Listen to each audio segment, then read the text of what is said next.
केंद्र सरकार ने किसानों के हित में जो कृषि कानून पास किए उसका विरोध करने के लिए कई किसान संगठन तब से लेकर आज तक सड़कों पर हैं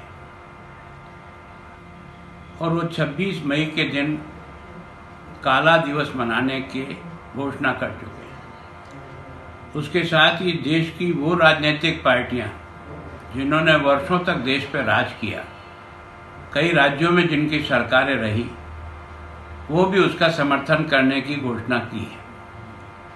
मेरी उन सबसे विनम्र प्रार्थना है कि कृषि कानून में ऐसी क्या बात है जिसका आप विरोध कर रहे हो।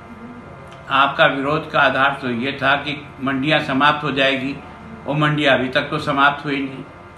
आपने कहा कि समर्थन मूल्य पर खरीद बंद हो जाएगी, खरीद बंद नहीं हुई, उससे अधिक हुई है।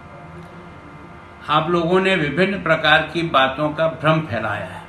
मैं आज आपसे पूछना चाहता हूं कि काला दिवस आप इसलिए मना रहे हो क्या कि देश के प्रधानमंत्री ने आज़ादी के इतने वर्षों बाद पहली बार किसान सम्मान निधि के रूप में हिंदुस्तान के 10.5 करोड़ किसानों के खाते में सीधा ही किसान सम्मान निधि का पैसा डाल रहा है। और अब की बार तो उन्होंने 8वीं किस्त भी संपूर्ण देश के किसानों के खाते में डाल दी है, जो अब तक किसानों को 1,15,000 करोड़ रुपया उनके खाते में सीधा ही चला गया है। क्या आप उसका विरोध कर रहे हो?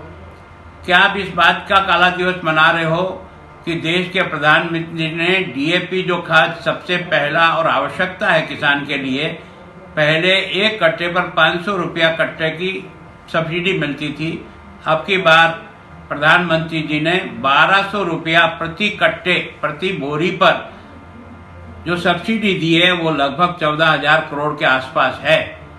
क्या आप ये काला दिवस उसके विरोध में मना रहे हो?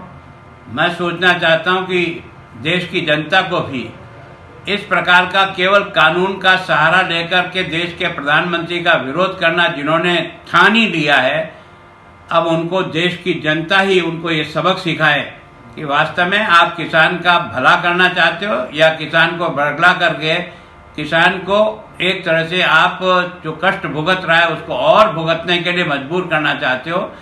मेरी तो ये मान्यता है कि इसके लिए देश की जनता अपने कदम आगे बढ़ाए। इस प्रकार के लोग जो केवल किसान कानून को लेकर के केवल और केवल प्रधानमंत्री नरेंद्र मोदी का विरोध करना ही जिन्होंने अपने मन में ठान लिया है, जनता उनको बेनकाब करे।